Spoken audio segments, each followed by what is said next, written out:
আসসালামু আলাইকুম রহমতুল্লাহ। আজ আমি যে টপিক নিয়ে উপস্থিত হয়েছি তার নাম হচ্ছে ইসলাম একজন শ্রমিককে যে সম্মান দিয়েছে।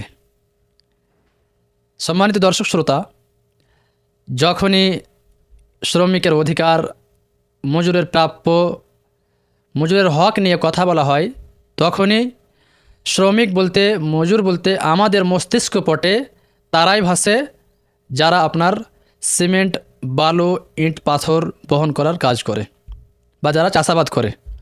কিন্তু বিষয়টি আদৌ এমনটি না।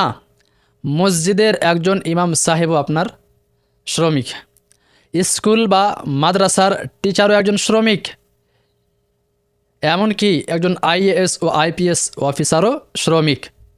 এক কথায়, যে ব্যক্তি অন্য কারো অধীনে কোনো কিছুর বিনিময়ে কাজ করে তাকেই বলা হয় শ্রমিক। আমার আজকের এই আলোচনার প্রথম পয়েন্ট হচ্ছে যে শ্রমিক ও মালিকের মাঝের যে সম্পর্ক, এটা যেন-তেন সম্পর্ক নয়। এটা অত্যন্ত সেনসিটিভ সম্পর্ক, খুবই সূক্ষ্ম সম্পর্ক। যদি একটু এদিক সেদিক হয়ে যায় উভয়ের মাঝে, তাহলে অনেক কিছু হয়ে যাওয়ার সম্ভাবনা রয়েছে। ধরে নিলাম আমি কন্ট্রাক্টর, মালিক এবং মজুরের মাঝে যদি সম্পর্ক ঠিক না থাকে তাহলে কি হতে পারে তা আমি বোঝানোর জন্য একটা উদাহরণ দিচ্ছি।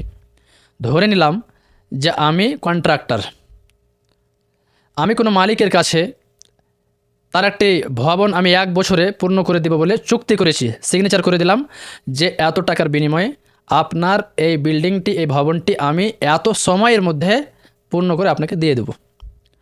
চুক্তি হয়ে গেল, সিগনেচার করে দিলাম। এবার আমি আমার ইচ্ছা মতো এই ভবন তৈরি করতে যতগুলো মেধার প্রয়োজন, যেমন আর্কিটেক্ট, ইলেকট্রিশিয়ান, তারপরে আপনার সিভিল ইঞ্জিনিয়ার, পেন্টার, রাজমিস্ত্রি এবং তাদের হেল্পার ইত্যাদি যতগুলো মানুষের প্রয়োজন হয়, সব মানুষকে আমি একত্রিত করলাম। একত্রিত করে কাজে এদেরকে নিয়োজিত করে দিলাম, কাজে লাগিয়ে দিলাম।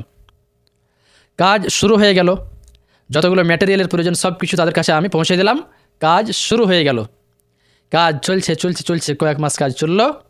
কিন্তু এই লেবারের দল, যারা একটি গোষ্ঠী, যাদের দল ভারী, তারা কি করলো, আমার প্রতি কোনো হিংসাত্মক কারণে হোক বা সঙ্গত কারণে হোক, তারা সকলে সংঘবদ্ধ হয়ে ফয়সালা নিল যে এই মালিকের কাজ আর আমরা করব না, আর যতক্ষণ না আমাদের উদ্দেশ্য পূরণ না হবে ততক্ষণ পর্যন্ত আর কাউকে করতেও দিব না।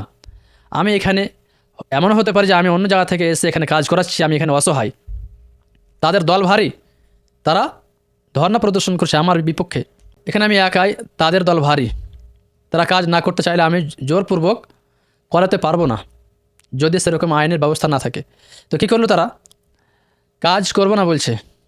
তো সম্মানিত দর্শক শ্রোতা, এখন তারা যদি কাজ না করে আর কাউকে নাও করতে দেয়, তাহলে খুবই আশঙ্কা রয়েছে যে আমি যে নির্দিষ্ট সময়ে কাজ পূর্ণ করে দেওয়ার কথা মালিককে বলেছি, যে চুক্তি করেছি, সেই নির্দিষ্ট সময়ে কাজ পূর্ণ হবে না, যার কারণে আমাকে কোটি কোটি টাকা এখানে আমাকে পানিশমেন্ট হিসেবে দিতে হতে পারে।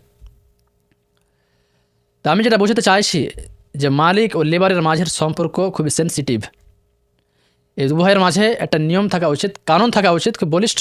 এত সূক্ষ্ম বিষয় যে পৃথিবীর সবচেয়ে বড় সংগঠন জাতিসংঘ, ইউএনও, তার অধীনে যে সংস্থা, অনেকগুলো সংস্থা রয়েছে, তার মধ্যে অন্যতম সংস্থা হলো আইএলও, ইন্টারন্যাশনাল লেবার অর্গানাইজেশন। এই সংস্থার কাজই হচ্ছে যে পৃথিবী জুড়ে এই যে লেবার সমাজ রয়েছে, মজুর সমাজ রয়েছে, এদের আর তাদের মালিকের মাঝের যে সম্পর্ক রয়েছে, এটা যেন সুষ্ঠুভাবে পরিচালিত হয়, এটা যেন খুব ভালোভাবে পরিচালিত হয়। এই কারণে তারা দিন রাত কাজ করে চলে যাচ্ছে। শুধু তাই নয়, সারা পৃথিবীতে, পুরো পৃথিবীতে যতগুলো দেশ রয়েছে, প্রত্যেক দেশের আইনের বইয়ে কয়েকটি পাতা, কয়েকটি পেজ বরাদ্দ করা হয়েছে, যেখানে এই মজুর নিয়ে কিছু কথা বলা হয়েছে, যেখানে মজুরের আইন কানুন লিপিবদ্ধ করা হয়েছে। সম্মানিত দর্শক শ্রোতা, সারা বছরে একটি দিনও রয়েছে, যে দিনটা হচ্ছে মজুর দিবস, লেবার ডে। সে দিনটি উদযাপন করা হয় মে মাসের 1 তারিখ। তো সম্মানিত দর্শক শ্রোতা, এই লেবার ও মালিকের মাঝের সম্পর্ক যদি না হয়, তাহলে কিন্তু গাড়ির চাকা চলবে না। এখানে অনেক কিছু হয়ে যাওয়ার আশঙ্কা রয়েছে।